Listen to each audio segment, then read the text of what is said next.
porque ele se posicionou, porque ele simplesmente ele não foi nem explícito, ele apenas deixou nas entrelinhas ali, vai nessa, você vê o que vai acontecer no final. Já parou para pensar? Hoje em dia nós estamos sendo amordaçados, nós estamos sendo impelidos por uma massa que está trabalhando de uma forma muito forte para denegrir a imagem de Deus, a palavra de Deus, a mensagem do Evangelho. E mais do que nunca, nós vivemos em tempos que a gente precisa ter coragem para pegar a palavra. A gente precisa ter coragem para se posicionar. E nós precisamos amar a Deus mais do que a nossa própria vida. Amar a Deus mais do que a nossa posição social, porque muitas vezes, em determinado momento, se você se posicionar, você acaba perdendo o emprego ou perdendo a posição que você está, porque você se posicionou.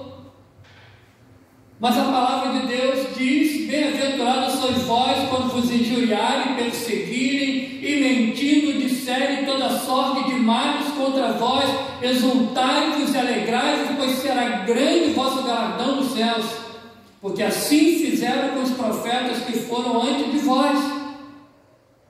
Então nós precisamos, antes de tudo, entender que o amor que nós temos a Deus, ele precisa, em alguns momentos da nossa vida, ser sacrificial. Precisamos amar a Deus mais do que a nossa própria vida, amar a Deus mais do que a nossa posição social, amar a Deus muitas vezes mais do que o nosso próprio emprego, porque o rapaz lá se posicionou e já está perdendo emprego, não é? Queridos, estamos vivendo tempos em que ser cristão é um desafio. É desafiador ser cristão. Você entrar numa rede social e se posicionar e dizer: ó, eu amo a Deus, eu sirvo a Deus, e a palavra de Deus ensina isso. E você corre o risco de ser chamado de homofóbico. Mas o que a palavra de Deus nos ensina? A palavra de Deus nos ensina que nós devemos amar o pecador, mas odiar o pecado. Há uma diferença muito grande entre odiar o pecado e ser homofóbico. Por quê? Porque se a palavra de Deus diz que existem, Deus criou homem e mulher, e se eu me posiciono nessa direção, olha, Deus criou homem e mulher, então a família, ela é feita por um homem e por uma mulher. E ele disse: crescei, multiplicai e enchei a terra. Isso é família. Família existe para o quê? Para formar novas pessoas, para perpetuar a existência da humanidade. Agora, tem como dois homens gerarem uma outra vida, uma outra pessoa? Uma união de dois homens? É evidente que não. Então, se não tem como, então isso não é família, irmãos. Tem como duas mulheres, né, gerarem uma outra vida? Não tem como. Então, se não tem como, também não é família. Isso é uma invenção do ser humano que está descaracterizando o que é realmente uma família. Porque se a gente de hoje por diante só tiver esse tipo de união, a humanidade acaba. Daqui a um tempo não tem mais ninguém, não existe mais ninguém. É uma verdade.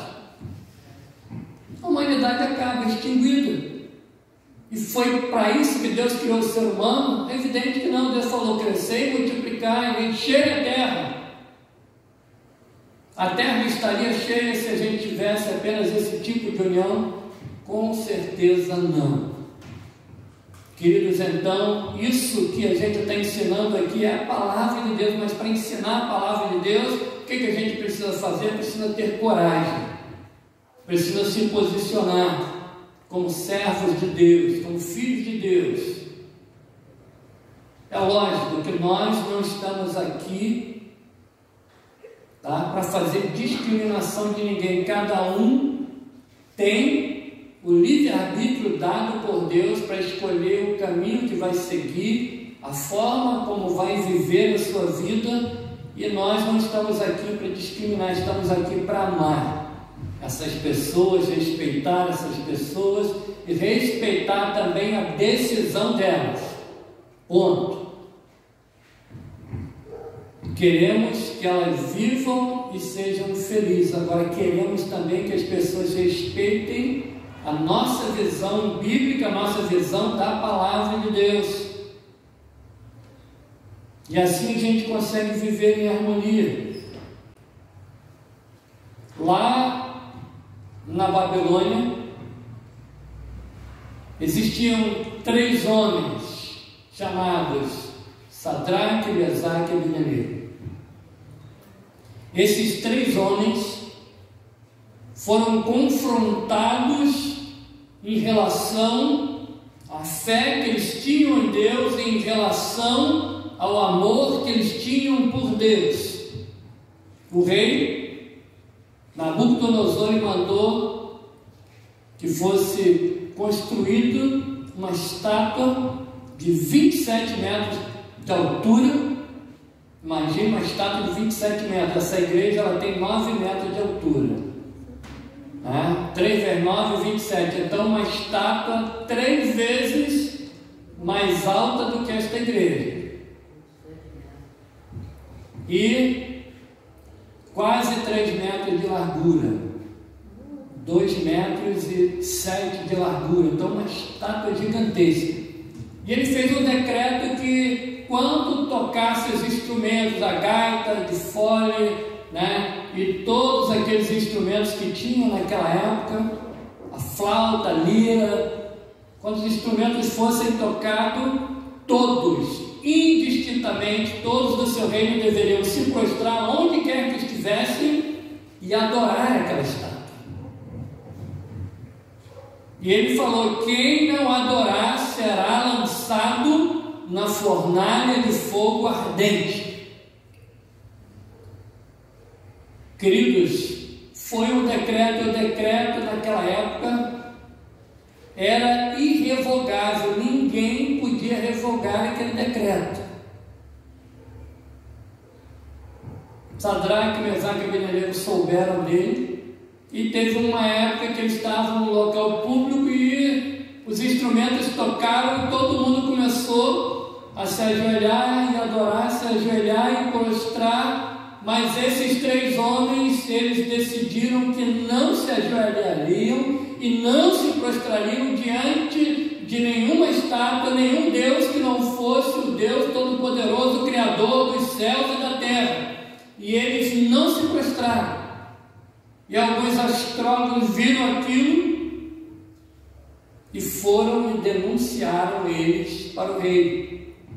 O rei ficou irado, mandou chamar aqueles homens, e eles vieram, e quando eles chegaram diante do rei, o rei falou: ó Sadraque, Mesaque e Abednego, eu estou sabendo aí que vocês ouviram os instrumentos tocar, mas não se prostraram diante da minha estátua. Eu vou dar uma oportunidade para vocês, vou mandar tocar mais uma vez os instrumentos, e quando eles tocarem, vocês terão a oportunidade de se redimir do erro que vocês cometeram. Vocês se prostrem diante da estátua e assim eu vou perdoar vocês pela falha que vocês cometeram.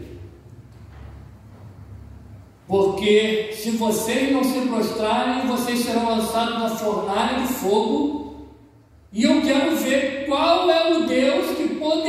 livrar vocês da fornalha.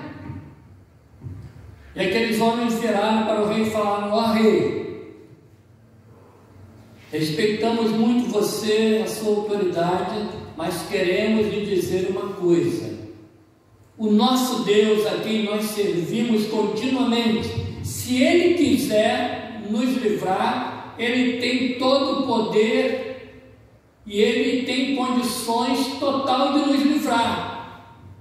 Mas ainda que Ele não nos livre, ainda assim nós não nos prostraremos diante da sua estátua e diante de nenhum outro Deus. Queridos, o rei ficou possesso de raiva. Às vezes eu paro e fico olhando assim, se ele fosse branco, ele deve ter ficado vermelho que nem um pimentão, né? Aquela ira.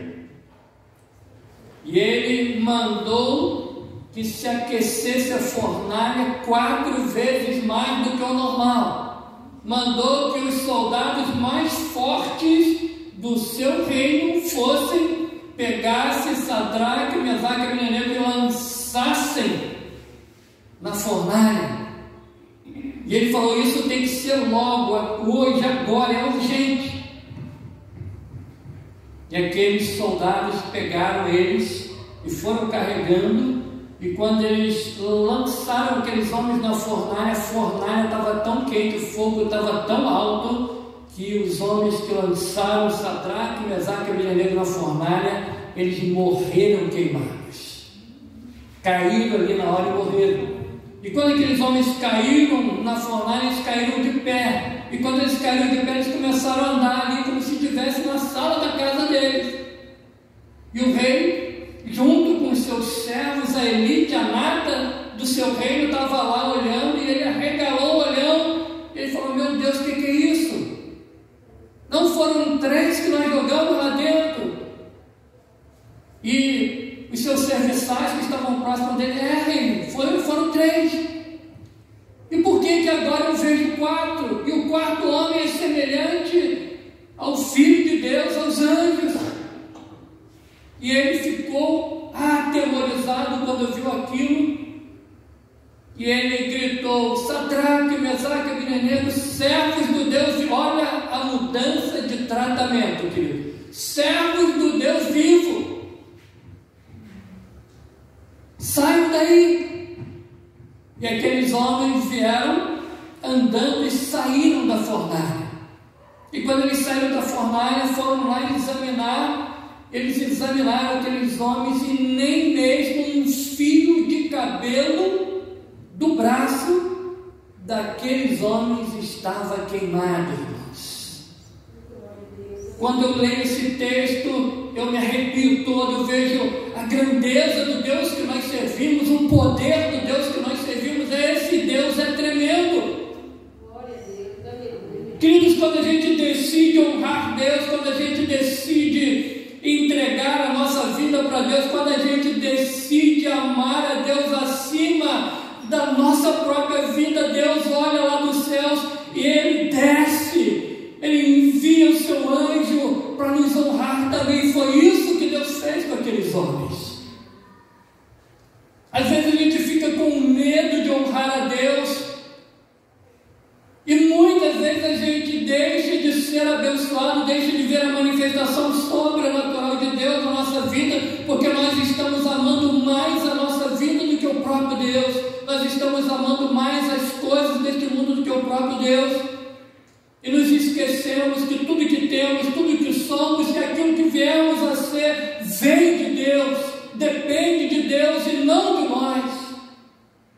Queridos, quando a gente entra na presença de Deus e começa a se relacionar com Deus e sentir aquela paz que excede todo entendimento, sentir aquele amor, quando a gente mergulha nas águas profundas do amor de Deus e a gente bebe dessa água, não tem como voltar atrás, não tem como retroceder. E foi isso que esses homens fizeram. Eles amavam tanto a Deus, tinham uma consideração tão grande por Deus, que eles falaram: a nossa vida está nas mãos do nosso Deus, se Ele quiser livrar, Ele vai livrar. Agora, ainda que Ele não nos livre, ainda que a gente morra torrado lá, nossos próprios ossos se tornem cinza, ainda assim nós não vamos servir outro Deus que não seja o Deus vivo. Meus irmãos, isso é tremendo. Isso é amor. E quando a gente decide amar Deus desta forma, Ele nos honra de uma forma tão grande, irmãos, mas tão grande. Vejam só, eu vou no texto aqui, só para os irmãos terem uma noção do que realmente o rei diz. O versículo 25 de Daniel 3 diz: e o rei exclamou: olhem, estou vendo 4 homens desamarrados e ilesos andando pelo fogo, e o quarto se parece com o filho dos deuses. E no verso 26 ele diz: então Nabucodonosor aproximou-se da entrada da fornalha em chamas e gritou: Sadraque, Mesaque e Abednego, servos do Deus Altíssimo, saiam, venham aqui. E eles saíram do fogo. E o verso 27 diz que os satrapas, os prefeitos, os governadores, os conselheiros do rei se ajuntaram em torno deles e comprovaram que o fogo não tinha ferido o corpo deles. Em nada o corpo deles foi queimado, nem um só fio de cabelo tinha sido chamuscado. Os seus mantos não estavam queimados e não havia cheiro de fogo neles, queridos. Nem o cheiro de fogo havia. Olha como Deus é tremendo. E no verso 28, disse então Nabucodonosor: louvado seja o Deus de Sadraque, Mesaque e Abednego, que enviou o seu anjo e livrou os seus servos. Eles confiaram nele, desafiaram a ordem do rei, preferindo abrir mão de sua vida e prestar culto e adorar a outro Deus que não fosse o seu próprio Deus. Olha que coisa tremenda. Olha o testemunho que esse rei dá depois do desfecho final desta situação. Ele diz: louvado, glorificado e exaltado seja o Deus desses homens. Aleluia. Queridos, quando a gente decide amar a Deus mais do que a nossa própria vida, o nome de Deus é louvado, o nome de Deus é glorificado, e Deus, Ele se sente honrado, e Ele desce. Quando Estevão estava dando a sua vida, estava sendo apedrejado, a palavra de Deus diz que Estevão olhou para o céu e ele viu os céus abertos e o Filho do Homem em pé. Olha que coisa linda. Deus levanta do seu trono para contemplar aquele que decide honrá-lo. Que coisa maravilhosa, irmãos.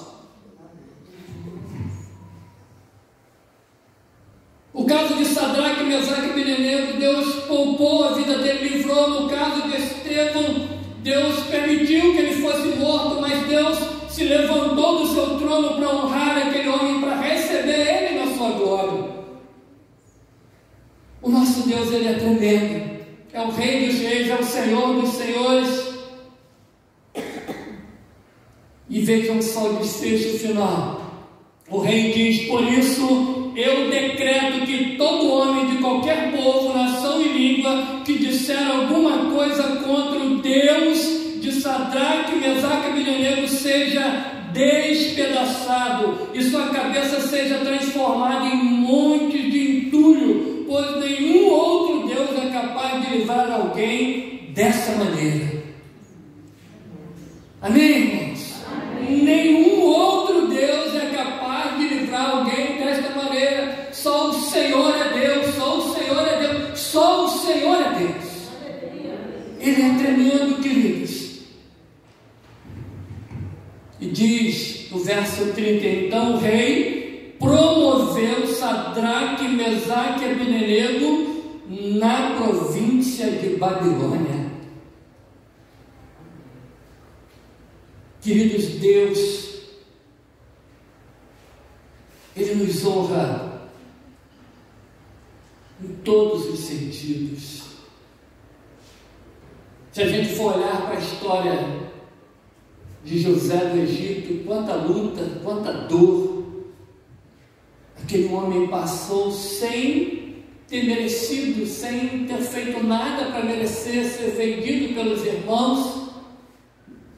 Depois lá na casa de Potifar, ele honrando o homem, a mulher dando em cima dele descaradamente, querendo se deitar com ele, se prostituir com ele, ele não, e ele foge da mulher, e a mulher arma um arapuca, uma cilada para ele, pega o manto dele, e diz que ele tentou seduzi-la, tentou violentá-la, e aquele homem agora vai para a cela, para a cadeia.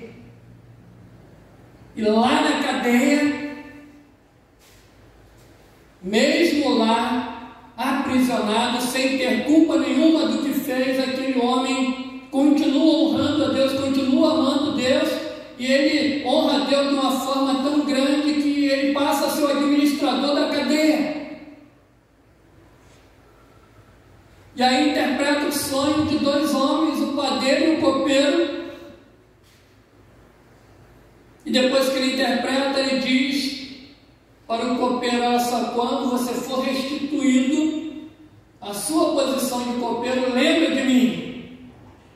E aquele homem foi restituído à posição de copeiro e se esqueceu de José. E ele passou ainda 2 anos na prisão. E ele continuou a fazer o seu serviço na prisão com excelência, como se estivesse fazendo ao próprio Deus. Imagine você numa situação dessa. Talvez se fosse eu ou você, a gente ficaria lá se lamentando, praguejando: Deus se esqueceu de mim, Deus não me ama, Deus não se importa comigo, olha em que situação eu estou. Eu tenho honrado a Deus, eu tenho procurado fazer as coisas certas, eu tenho procurado honrar o meu Senhor, eu interpretei o sonho daqueles homens, o homem me esqueceu, eu estou aqui apodrecendo nessa cela e eu não sei quanto tempo eu vou ficar aqui.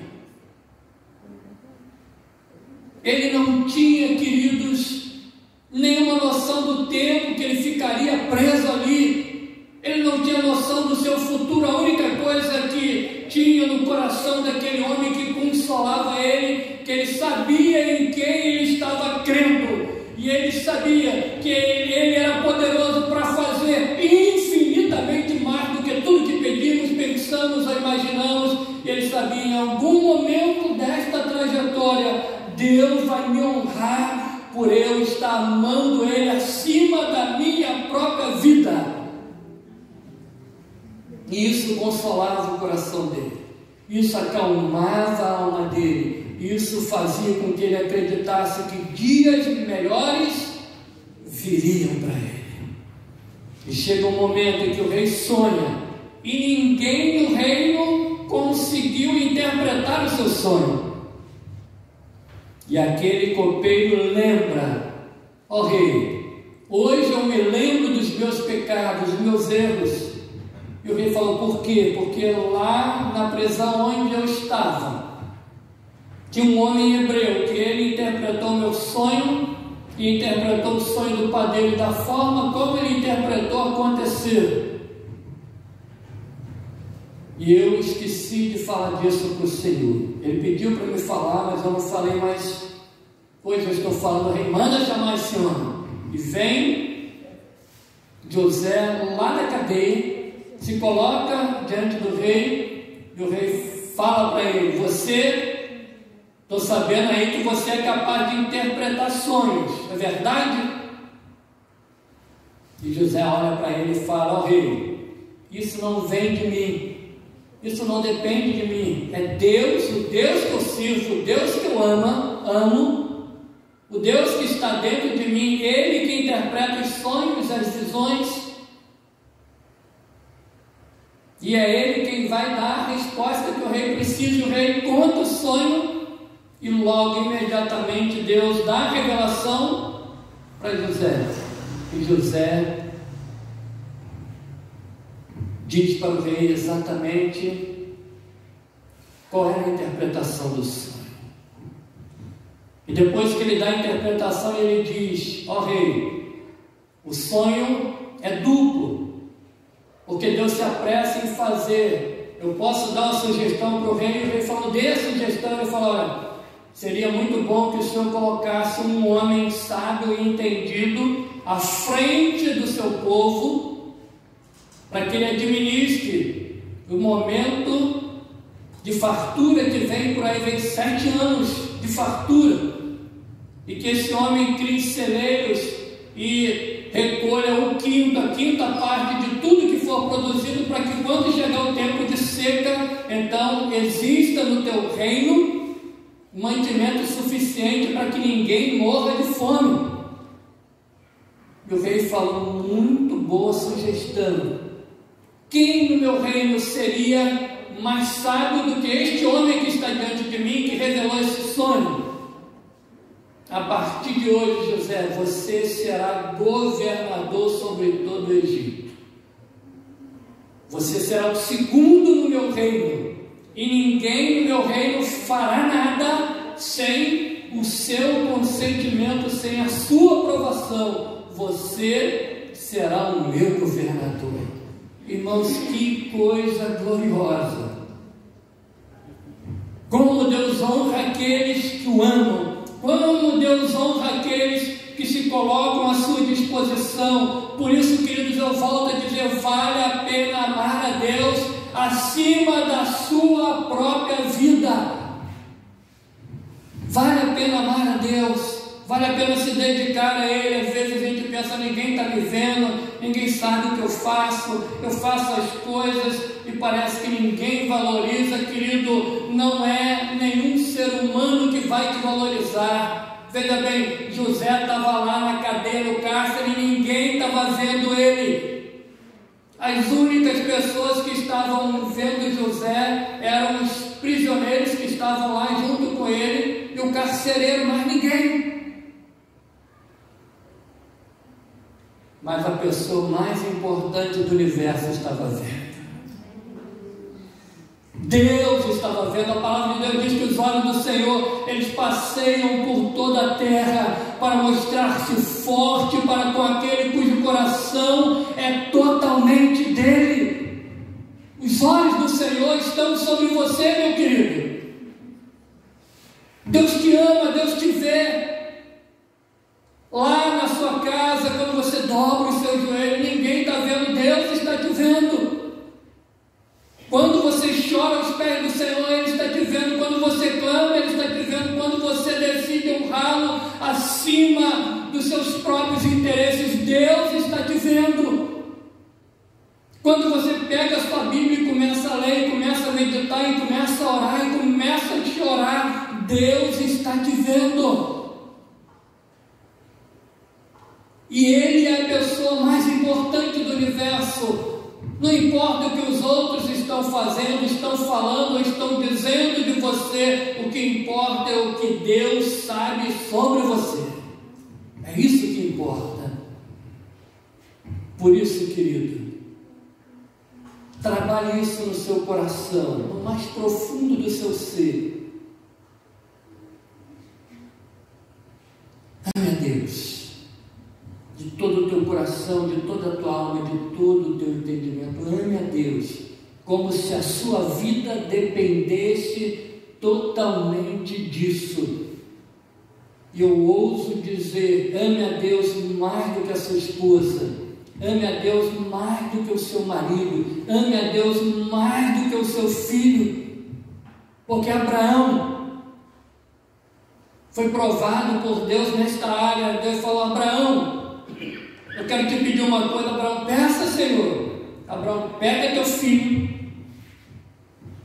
teu primogênito, o filho da tua velhice, o filho que você tanto ama, vai com ele lá no monte e me devolva ele. Sacrifica o teu filho. Irmãos, quando eu li esse texto, quando eu leio esse texto, me dá uma dor no coração. Fico pensando, caramba, já pensou Deus me pedindo para sacrificar o meu filho?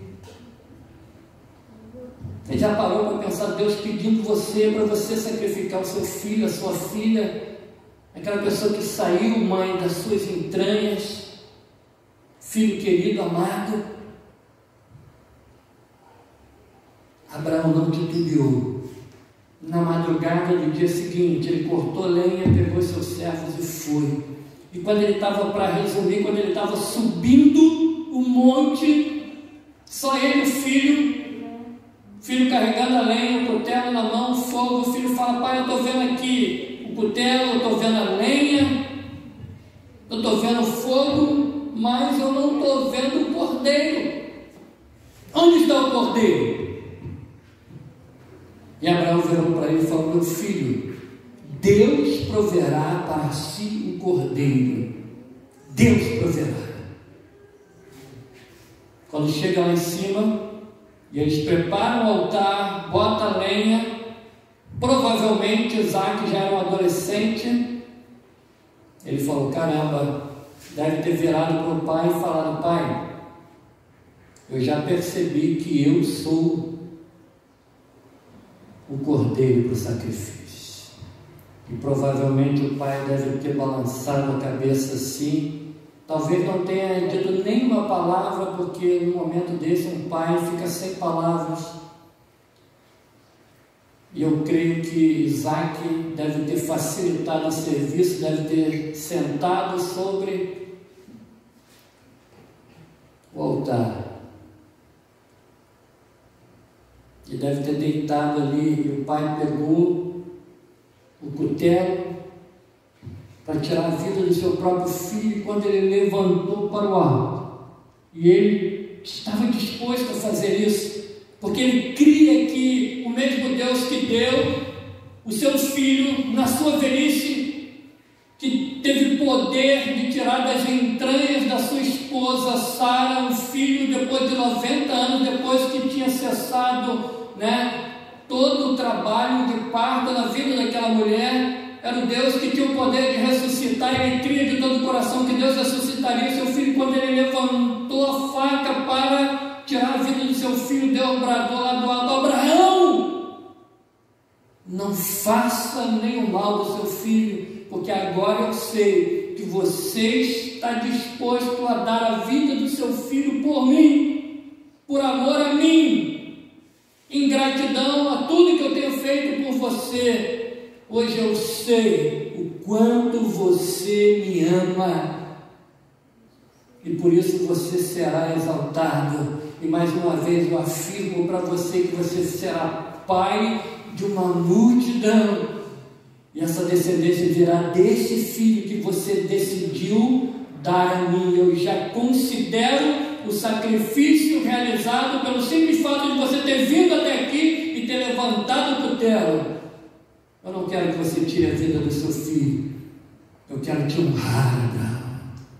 E é por isso que Abraão é chamado o pai da fé, queridos, porque ele honrou a Deus, amou a Deus mais do que a sua própria vida.